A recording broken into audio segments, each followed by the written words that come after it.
Carlos II de Habsburgo, rey de España, ha muerto sin descendencia. Tras muchas vacilaciones y casi en su lecho de muerte, designará como sucesor al príncipe francés Felipe de Anjou, de la Casa de Borbón. Otro pariente de Carlos II, el archiduque Carlos de Austria, también aspira al trono de España al reivindicar más derechos que Felipe. Las potencias se disputan la corona de España. Europa está en guerra.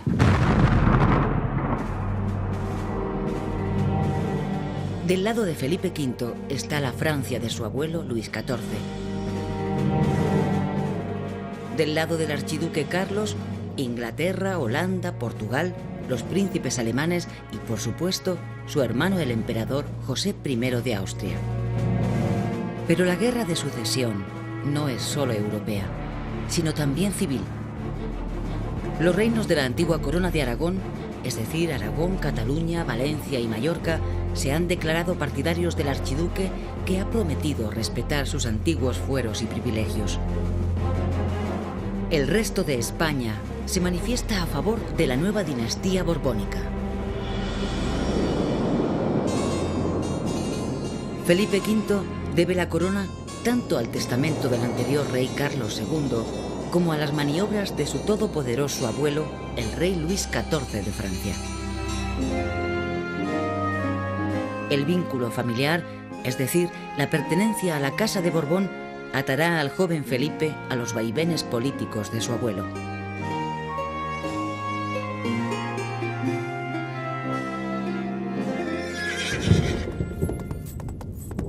Es el año 1707 y reina en España Felipe V de Borbón.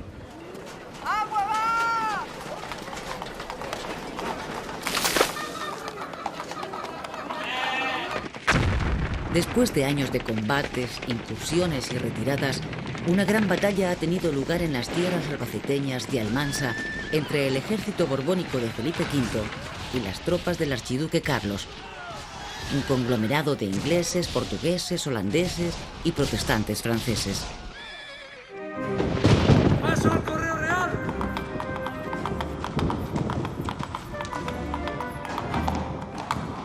¡Palafranero!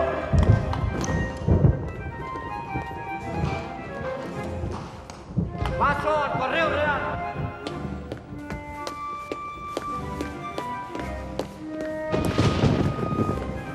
La primera persona en enterarse en el Alcázar del resultado de la batalla va a ser la princesa de los Ursinos, camarera mayor de la joven reina. Señora.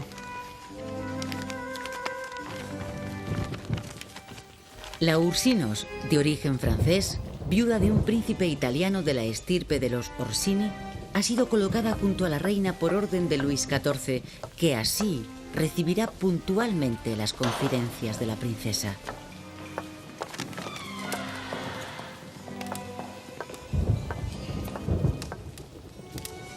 Señor, la victoria de las tropas de vuestra majestad ha sido completa. Efectivamente, el botín de los vencedores es inmenso. Los prisioneros son más de 10.000. La victoria en la decisiva batalla de Almansa abre a las tropas borbónicas el camino de Valencia y Aragón. Los reinos derrotados pierden sus fueros y privilegios, que son sustituidos por las vigentes leyes de Castilla. Si en el plano político las circunstancias favorecen su causa, en lo personal, también Felipe V está de enhorabuena.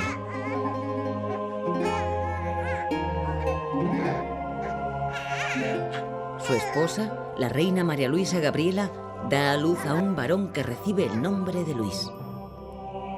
El rey feliz asiste al Te Deum y se encargan 50.000 misas por los muertos en el campo de batalla y en acción de gracias por la felicidad de tener un heredero. Los reyes viven los mejores momentos desde que llegaran al trono. Berwick, vencedor en Almansa y posteriormente en Játiva y Valencia, y el duque de Orleans, triunfante en Zaragoza, Lérida y el llano de Urgel, son agasajados en la corte. De hecho, Orleans oficiará de padrino en el bautizo del heredero de la corona en representación de Luis XIV.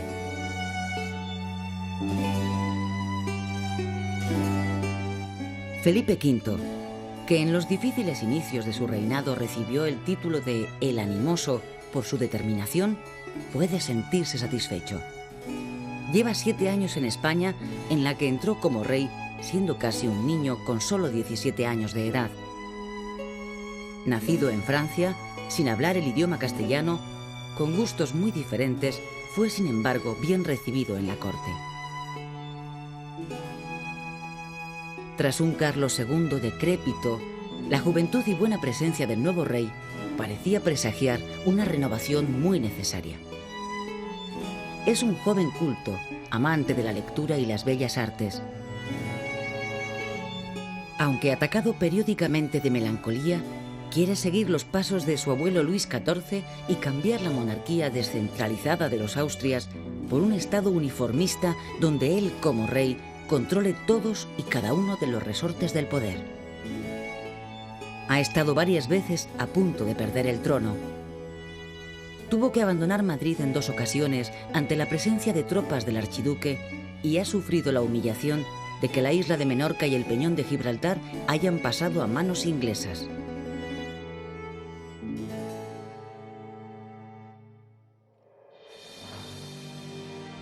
En 1711 muere en Viena José I, emperador de Austria.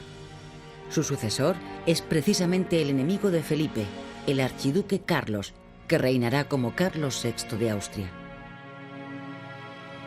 Hereda además un extenso imperio con una importante presencia en España, pues las tropas imperiales aún dominan parte de Cataluña y Baleares.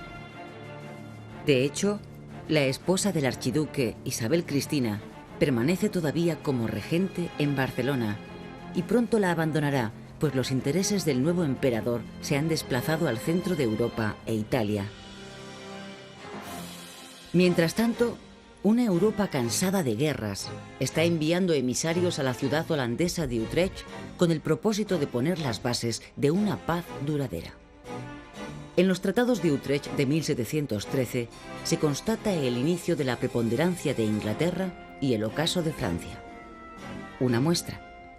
Inglaterra se queda con Gibraltar y Menorca, el tráfico de esclavos africanos y la posibilidad de comerciar con la América española. España, con Francia en declive, debe entregar al Imperio austriaco las plazas fuertes que todavía tiene en los Países Bajos, el Luxemburgo, el Milanesado, la Toscana, Nápoles, Sicilia y Cerdeña. Todo a cambio de que las potencias europeas reconozcan definitivamente a Felipe V como rey de España.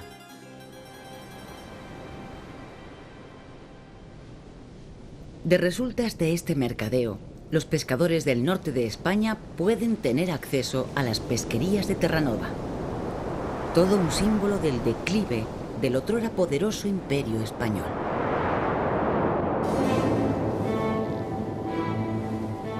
Como apoyo a esa paz, Felipe V renuncia a sus derechos sobre el trono de Francia, posibilidad que siempre había alarmado a las otras potencias, y además promulga por consejo de su abuelo la llamada Ley Sálica, que aparta a las hembras de la línea sucesoria, hecho que provocará un siglo después las llamadas guerras carlistas.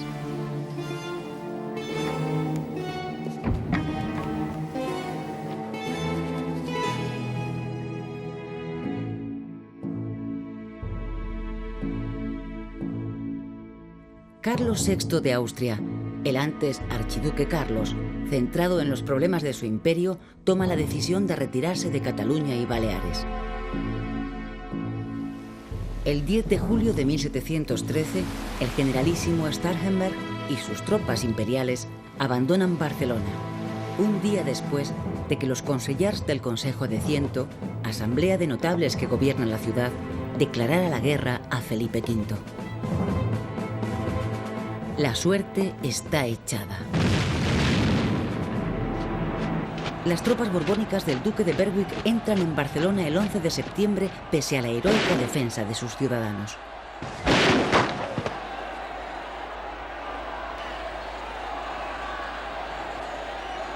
Un tercio de la ciudad queda destruida.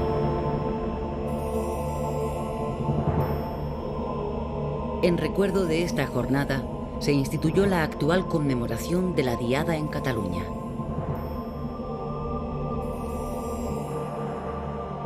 El funcionario Patiño presidirá la nueva Junta de Gobierno, la que pondrá en marcha el decreto de nueva planta, es decir, la muerte de los antiguos fueros. Mallorca e Ibiza son las últimas tierras en acatar a Felipe V, y para ello hubo necesidad de contar con la flota francesa. También en las islas, tras la conquista, se imponen las nuevas leyes.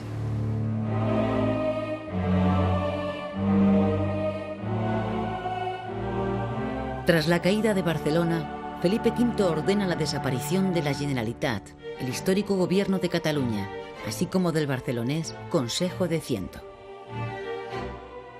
Penaliza con millones de reales a todos los que fueron partidarios del archiduque, ya fueran castellanos o residentes de la antigua corona de Aragón. La represión borbónica en Cataluña se manifiesta en el ámbito cultural con la supresión de las 6 universidades existentes. La villa de Cervera, que se había mostrado fiel a Felipe V, queda como sede de la universidad única, entregando la docencia a los jesuitas.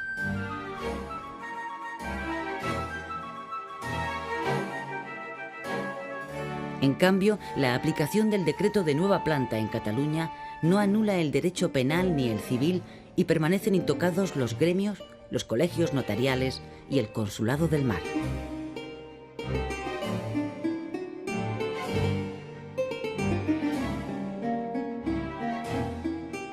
A las Vascongadas y a Navarra, que han sido fieles a Felipe V, se les permite mantener sus antiguos fueros, privilegios que se conservarán vigentes hasta 1876. Las leyes de nueva planta ya las había impuesto Felipe V a los derrotados antiguos reinos de Valencia y Aragón. Francesc Roig. Francesc Roig, sisplau, excelencia.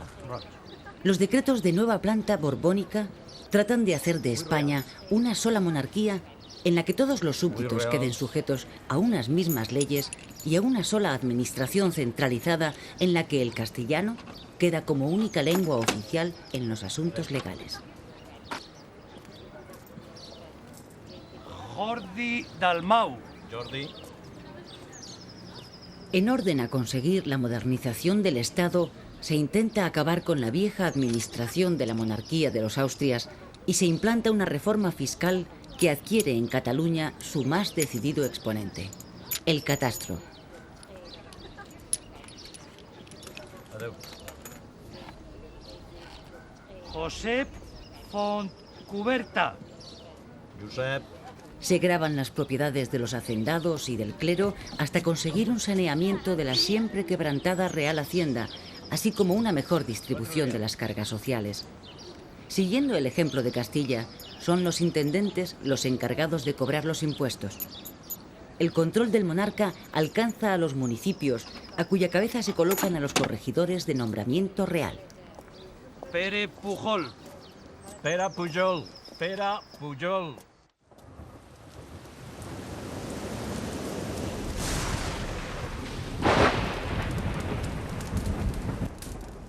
La joven María Luisa Gabriela muere ante la desesperación de su marido y rey.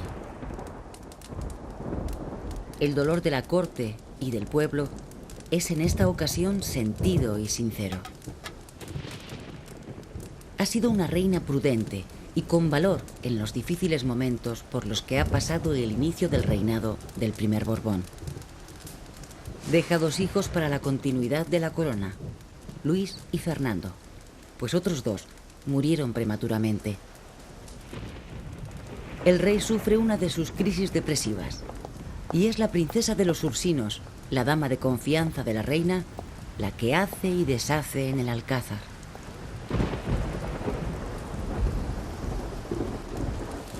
El hombre del momento, el que tiene las riendas en la mano, es el francés Henri, que es, como la de Ursinos y muchos de sus antecesores, agentes puestos por Luis XIV.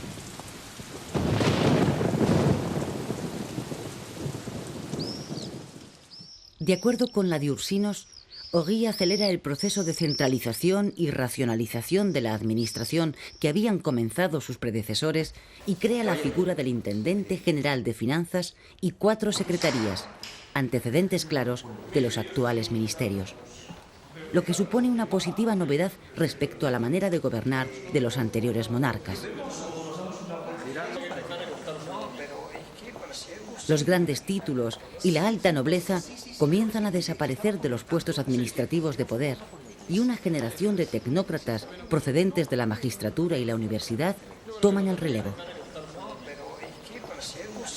En común tienen su procedencia social no aristocrática y su idea de un Estado centralizado al estilo francés, que en ese momento es sinónimo de modernidad.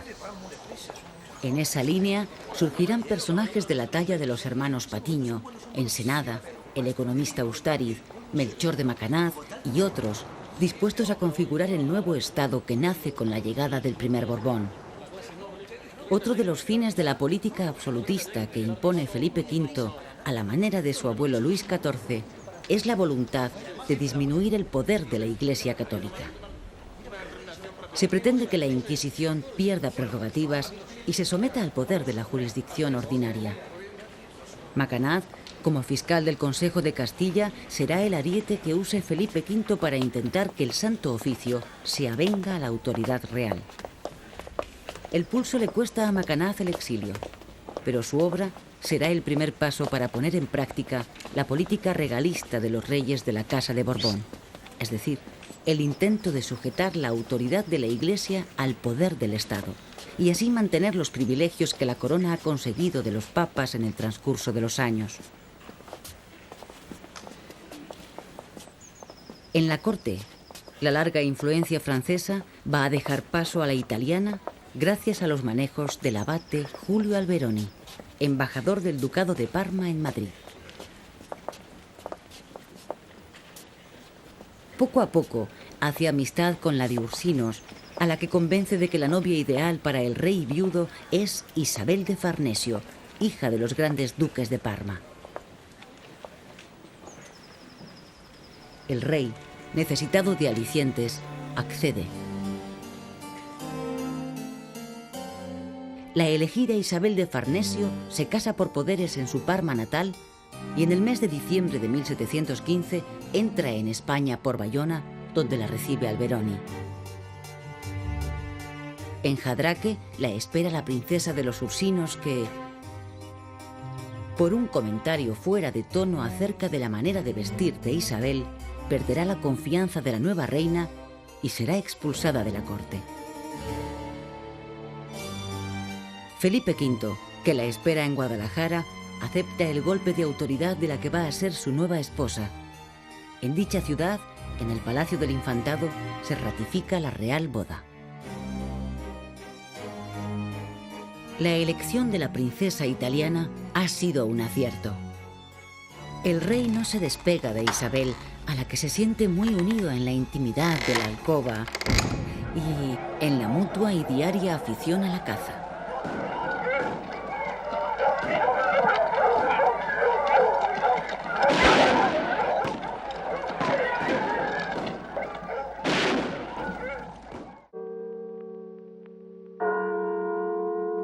En 1715 muere en Francia Luis XIV, el poderoso Rey Sol, auténtico padrino y valedor de su nieto Felipe V. El francés Ory es retirado del gobierno. Queda entonces Alberoni como dueño y señor de la voluntad de la reina, a la que tiene atada, entre otras cuestiones políticas, por cocinar personalmente para ella especialidades de su Parma natal.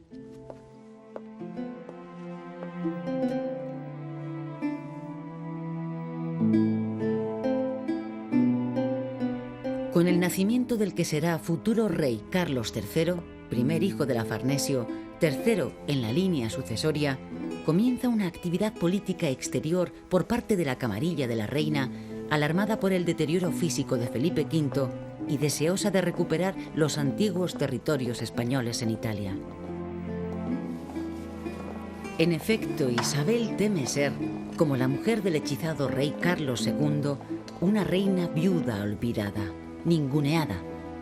Por eso está muy interesada en que sus hijos, postergados de la sucesión de la corona de España, dada la prioridad de los infantes Luis y Fernando, hijos de la anterior soberana, tengan lugares donde reinar y donde recogerse ella en su más que previsible y pronta viudedad. Al interés particular de la reina se conjuga el deseo de revancha de una monarquía como la española, tan avasallada por los tratados de Utrecht. El plan se concreta con la invasión de Cerdeña y Sicilia, en ese momento parte del Imperio austriaco. La respuesta de Inglaterra, siempre aliada de Austria, es inmediata y adversa para los intereses de España, cuya flota es derrotada por la inglesa en aguas del Cabo Passaro.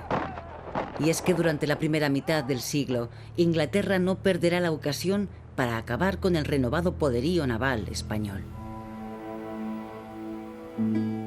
Los aliados firman la paz con España a cambio de que Felipe V prescinda de Alberoni, que tendrá un dorado retiro como cardenal en la corte del Papa, y al mismo tiempo se muestran condescendientes y permiten que los ducados de Parma y Toscana pasen a los hijos de la Farnesio. En ese momento, la Farnesio ya es madre de 3 varones y una hembra. La reina ha conseguido poner un pie en Italia. Sin embargo, para el pueblo llano, Isabel se ha convertido en una reina impopular. Las guerras de Italia empobrecen a un país que piensa que son más un asunto de familia que una necesidad de Estado.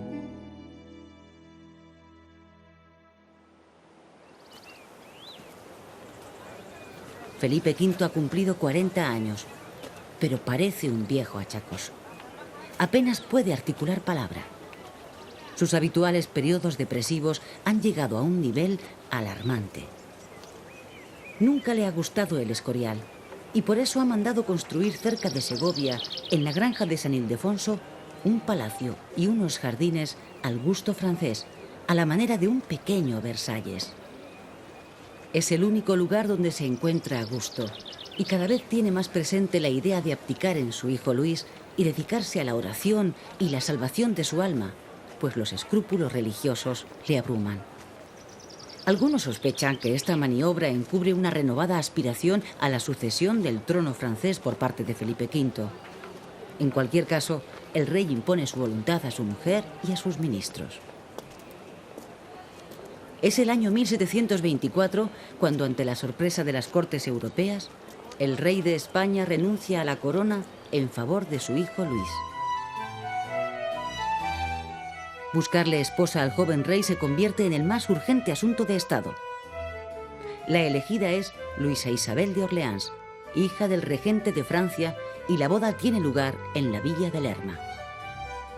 Luis tiene 17 años cuando se celebran los esponsales y 15 su mujer. El reinado de Luis I ocupa menos de un año en la historia de España. De él queda el recuerdo de las excentricidades y caprichos de su esposa, que de alguna manera se redime asistiendo a Luis I en su postrera enfermedad, unas viruelas malignas que le producen una muerte precoz. Aconsejado por la reina, nobleza y clero, Felipe V debe aceptar de nuevo la corona. Su inmediata disposición es reunir, por primera vez en la historia de España, a las Cortes Generales, las de Castilla y Aragón, juntas. El acto tiene lugar en la iglesia de los Jerónimos de Madrid, como representación de la nueva idea de España que patrocina Felipe V, y con el fin de que refrenden a Fernando, su otro hijo habido en su primer matrimonio, como heredero al trono. Con el sucesor aceptado, Felipe V vuelve a sumergirse en una crisis depresiva con deseos de abandonarlo todo. Piensa de nuevo en abdicar, pero otra vez hay que resolver la cuestión de la boda del recién proclamado príncipe de Asturias. Interesa acercarse políticamente a Portugal para contrarrestar la influencia inglesa. La elegida es Bárbara de Braganza, con tal fama de poco agraciada que porque Fernando pide antes de decidirse que le traigan un retrato. Pero el deseo de Felipe V por asegurar la sucesión es tal que no admite excusas. El arreglo entre las casas reinantes de España y Portugal va a ser doble. Mientras Fernando desposa a Bárbara de Braganza, el heredero de Portugal lo hará con su hermanastra, la infanta María Ana Victoria. La madre de la infanta, la reina Isabel de Farnesio, puede sentirse satisfecha. Por lo menos una de sus hijas será tan reina como ella.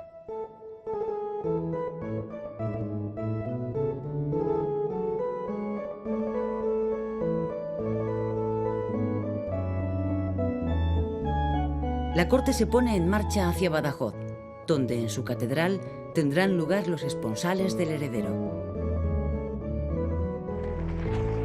Una vez finalizada la boda de su hijo Fernando, la corte no vuelve a Madrid, sino que se encamina a Sevilla.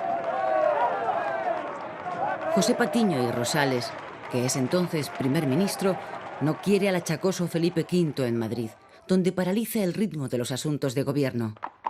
De acuerdo con la reina, le mantendrá durante 5 años recorriendo Andalucía de un extremo a otro.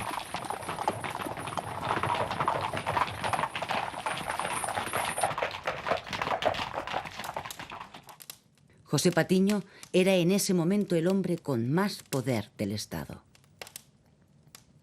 Sobre sus espaldas acumulaba una larga experiencia. Había sido el encargado de imponer la nueva planta en Cataluña, para luego ocupar puestos de importancia en Extremadura y Cádiz, ciudad a la que llevó la casa de contratación que desde la época de la conquista de América estuviera radicada en Sevilla. Cuando el viaje de los reyes por Andalucía reunía en su persona los cargos de secretario de Marina, de Indias, secretario de Hacienda y superintendente de rentas. A él se debe la reorganización de la Marina, con la construcción de los arsenales de La Carraca, Cartagena y Ferrol, así como la creación del Colegio de Guardiamarinas de Cádiz. También moderniza el ejército y sanea la hacienda mediante reajustes monetarios y tributarios. Preocupado como estaba por la voracidad inglesa hacia las colonias de América, impulsa la construcción naval y abre el comercio a compañías particulares como la guipuzcoana, que traerá avíos de Caracas, o la de Barcelona, que llevará paños a La Habana. Parece difícil de entender que en esos largos años de guerra civil y de expediciones militares al exterior hubiera lugar para el desarrollo cultural. Pero así fue, y para mayor extrañeza, con un protagonismo muy personal del propio monarca, Felipe V.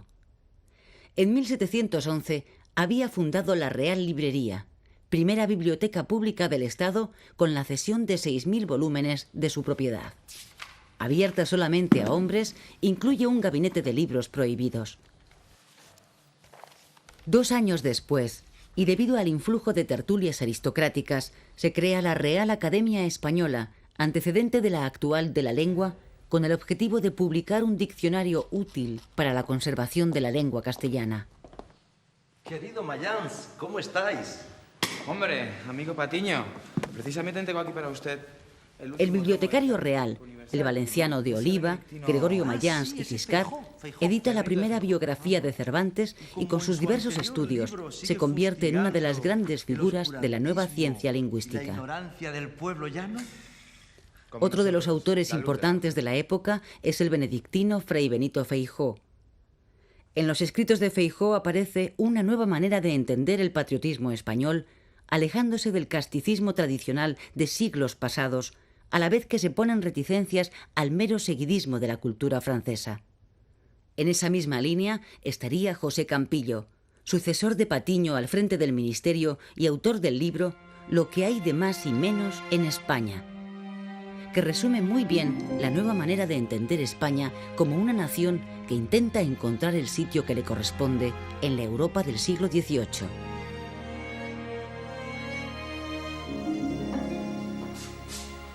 Pronto se notará su aportación a los nuevos saberes científicos y culturales.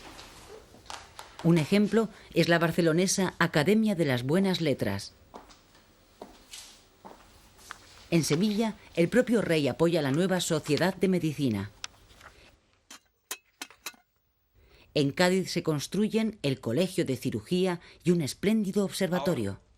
Lectura de las 0 horas, 59 minutos, 43 segundos. 15 grados, 30 minutos, 42 segundos. La política mercantilista de Patiño y José Campillo hace que Barcelona sea ya en esos años un centro industrial importante con el florecimiento de los talleres de hilados. Madrid, Barcelona y Cádiz son las grandes ciudades del siglo. Además, el auge del comercio con América enriquece también a ciudades portuarias como Vigo, La Coruña, Santander, Bilbao y San Sebastián. En Valencia, la industria sedera comienza un espectacular despegue. Pero no todos son luces en la España de los primeros Borbones. Un dato. Muchos de los habitantes de Canarias deben emigrar a América debido a que el gusto de los ingleses se inclina por el oporto y por tanto arruina las plantaciones del tradicional malvasía. La propiedad de la tierra y el régimen señorial siguen intactos. Se mantienen los privilegios del clero y la nobleza, y sobre la escasa burguesía recaen unos impuestos sobre el consumo difíciles de soportar.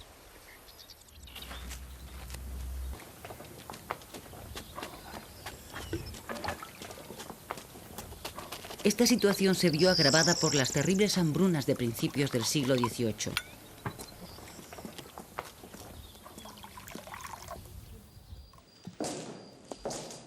El periplo de la corte por Andalucía no ha sentado muy bien al rey, que ahora duerme de día y despacha por las noches.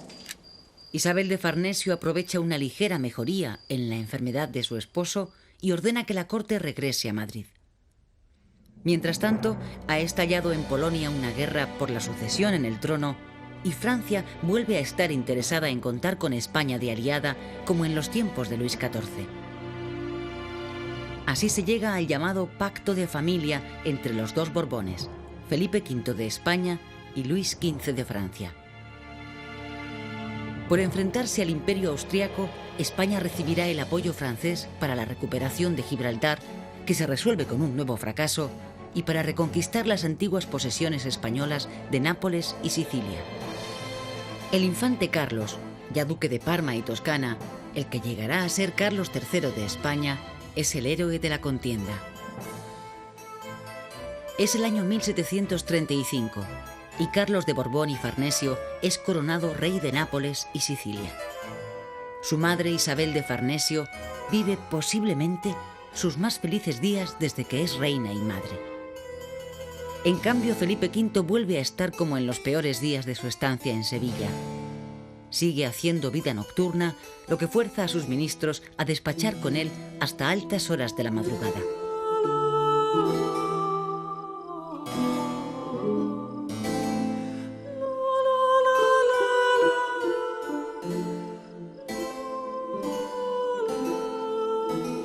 Solamente la música parece calmar su estado perpetuo de excitación.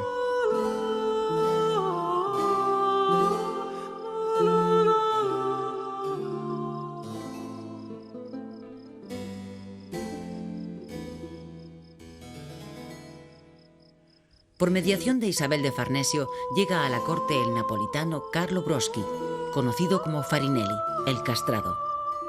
Su extraordinaria voz parece sacar al rey de su permanente melancolía.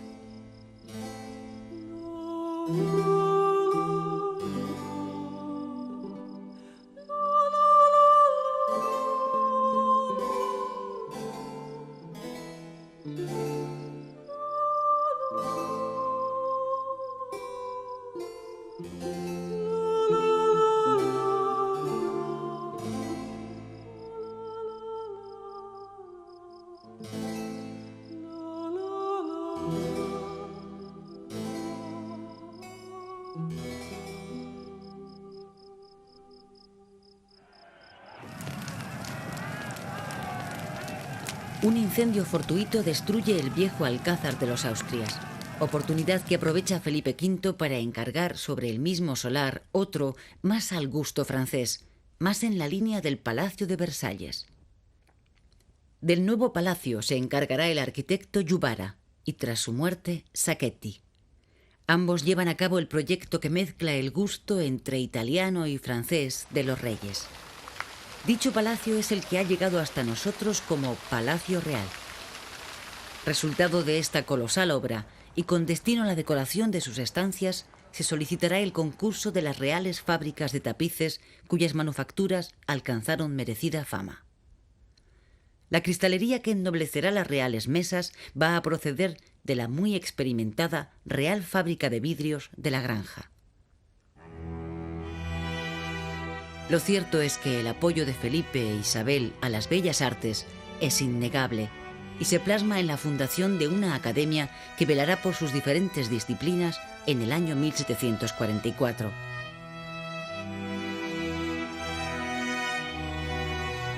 De hecho, la propia reina se atreve con la pintura, haciendo retratos como este de su marido y rey.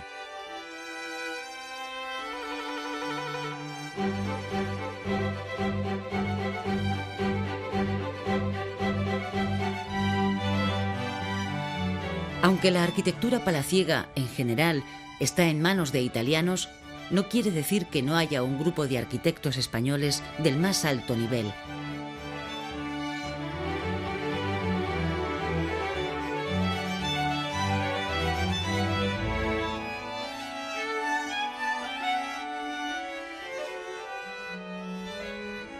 En la imaginería religiosa se vive una época de esplendor con los trabajos en Andalucía de la Roldana, como así se conocía a la hija del escultor Roldán, y las magistrales obras de Salcillo, descendiente de napolitanos afincado en Murcia, con quien esta disciplina alcanza cotas de arte mayor.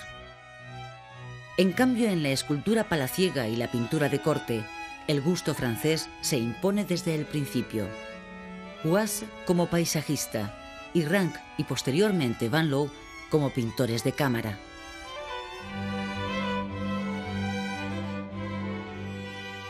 Sus numerosos retratos de la real familia que han llegado a nuestros días así lo atestiguan.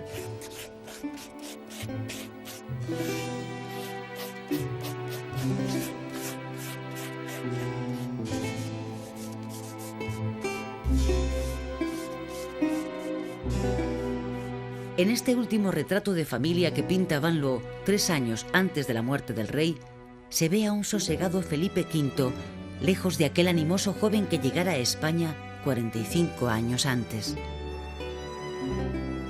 Felipe V muere el día 9 de julio de 1746 a consecuencia de un ataque de apoplejía. Será enterrado en su muy querido Palacio de la Granja de San Ildefonso.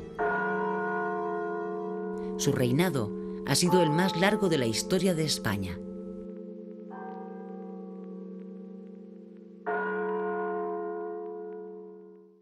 A Felipe V le sucede su hijo Fernando, habido con su primera mujer, Luisa Gabriela de Saboya. La infancia de Fernando VI, nuevo rey de España, ha sido muy triste. De su padre Felipe V poco cariño pudo recibir. De su madre, la reina María Luisa, apenas un difuso recuerdo le queda. Con su madrastra Isabel de Farnesio mantiene malas relaciones. Hubo temporadas de su infancia en que Isabel lo tuvo encerrado aprovechando su mala salud. Propagó por las cancillerías europeas el bulo de su nulo futuro como rey. E incluso, cuando Fernando fue investido como príncipe de Asturias, prohibió su presencia en los despachos del rey con los ministros. Así pues, no es de extrañar que Fernando y su esposa, la portuguesa Bárbara de Braganza, recomienden a la Farnesio que abandone la corte y se instale en el Palacio de la Granja, a prudente distancia de Madrid. A pesar de la lejanía, Isabel continuará con sus intrigas, y más de una vez el rey Fernando le recordará desde Aranjuez, su palacio favorito, que sus años de mando han terminado.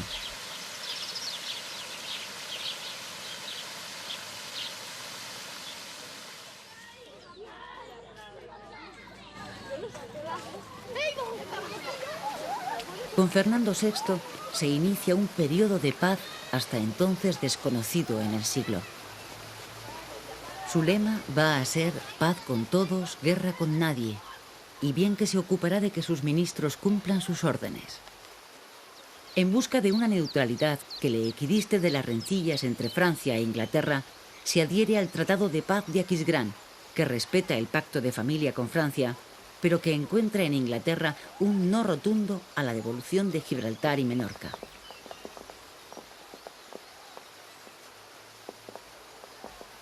La pugna entre Francia e Inglaterra tiene reflejo hasta en el despacho del rey.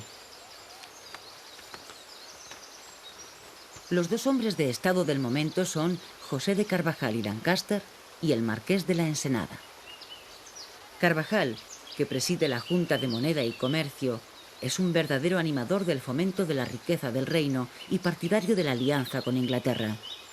Ensenada, ministro de Estado, es un declarado afrancesado. Pone en marcha su famoso catastro en tierras castellanas, una estadística de la población y riqueza del reino.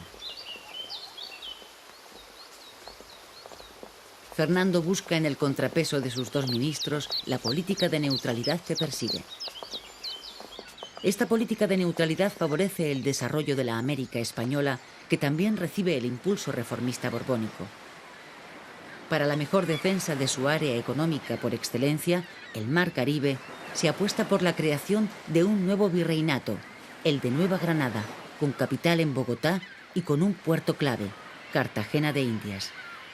Sus murallas, erigidas para combatir la piratería y las rapiñas inglesas, serán las más importantes de la época. Esa preocupación por América lleva a la monarquía a abrir el gobierno colonial a los españoles allí nacidos, los criollos, clase en ascenso, a mejorar las defensas costeras de Portobelo, Panamá y La Habana, a la construcción de puertos como el de Buenos Aires y a expender permisos de acuñación como el de la Casa de la Moneda de Santiago de Chile.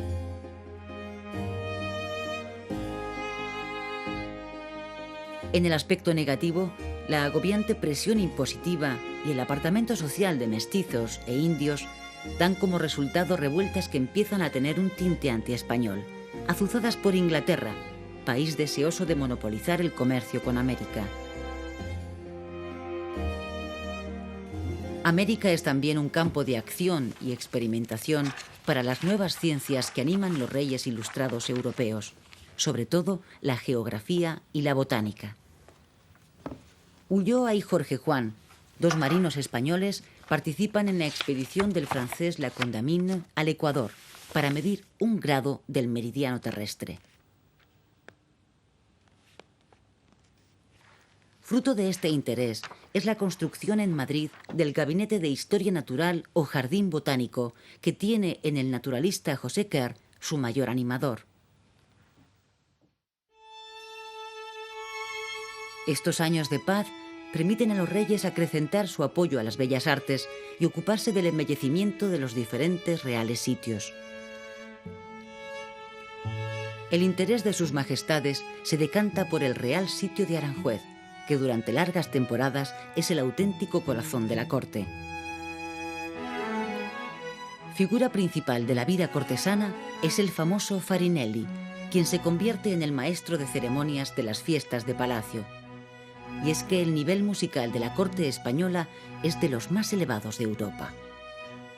No hay que olvidar que Domenico Scarlatti entra en la corte con el séquito de Bárbara de Braganza, su alumna más aplicada. Gran aficionada a tocar el clave, llegará con el tiempo a la composición musical.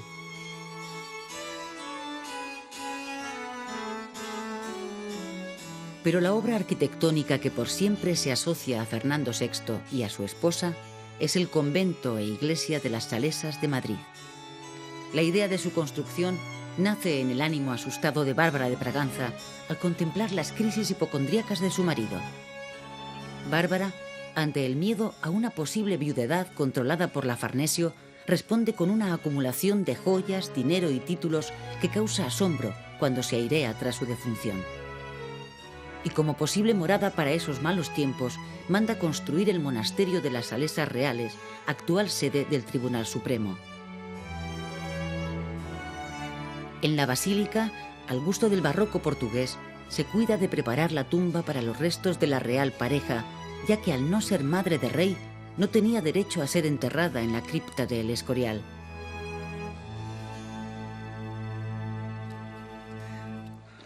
El Palacio de Aranjuez ya no es el escenario de los tiempos de fiestas. La reina agoniza.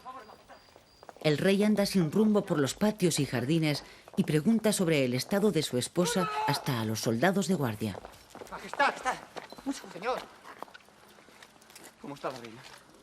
El tiempo y la convivencia hicieron que brotara en el rey un sincero amor y admiración por aquella fea princesa que vino de Portugal. Fea, pero sumamente inteligente e instruida.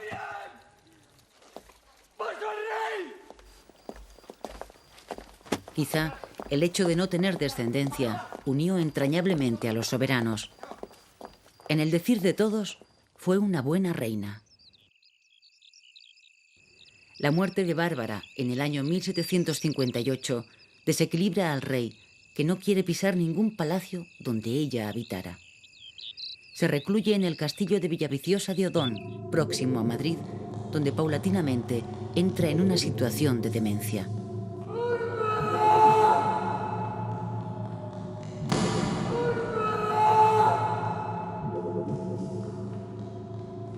Los ataques de locura le llevan a morder los vasos, que deben ser todos de plata para que no se corte. No se cambia de ropa y se golpea con furia contra las paredes. A veces queda en estado cataléptico. En otras crisis intenta suicidarse.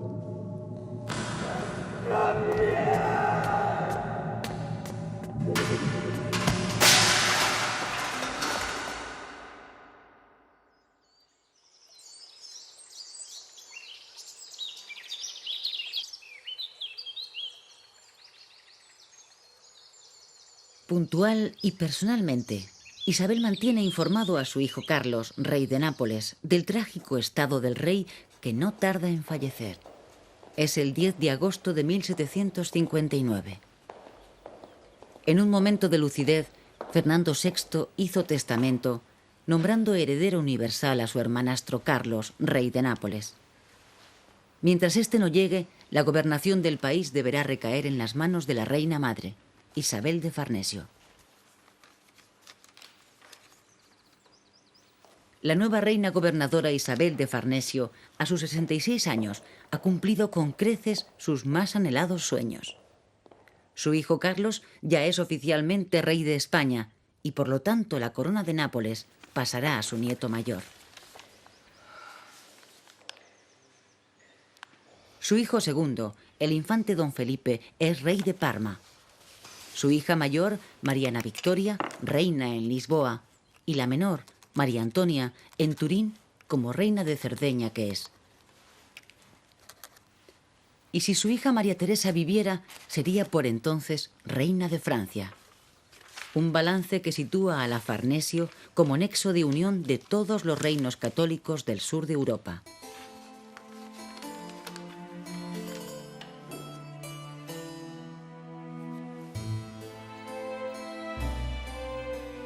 Isabel de Farnesio, superviviente a 1000 regates de la historia, se prepara para volver a la corte y hacer su entrada oficial como reina gobernadora en el Palacio del Buen Retiro, a la espera de que su hijo tome posesión del trono. Un mes después, su hijo Carlos abandona, en medio del pesar de sus súbditos, el puerto de Nápoles rumbo a Barcelona, donde desembarcaría a los pocos días, ya como Carlos III de Borbón, rey de España y de las Indias.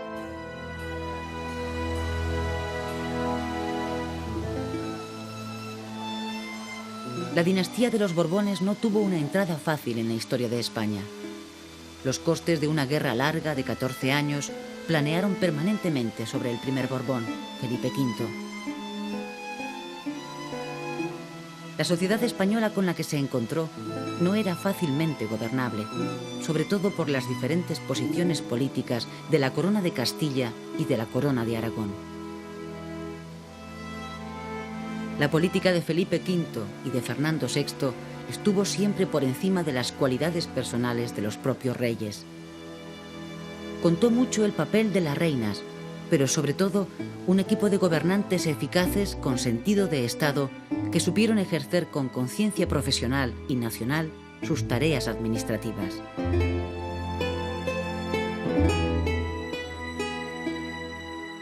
Los juicios más pesimistas sobre el reformismo de los reinados de Felipe V y Fernando VI lo despachan con la sentencia de que algo tenía que cambiar para que todo siguiera igual. La conclusión es posiblemente injusta. Quizás sería más cierto decir que la sociedad española se manifestó muy dividida a la hora de compartir los proyectos reformistas de los primeros Borbones.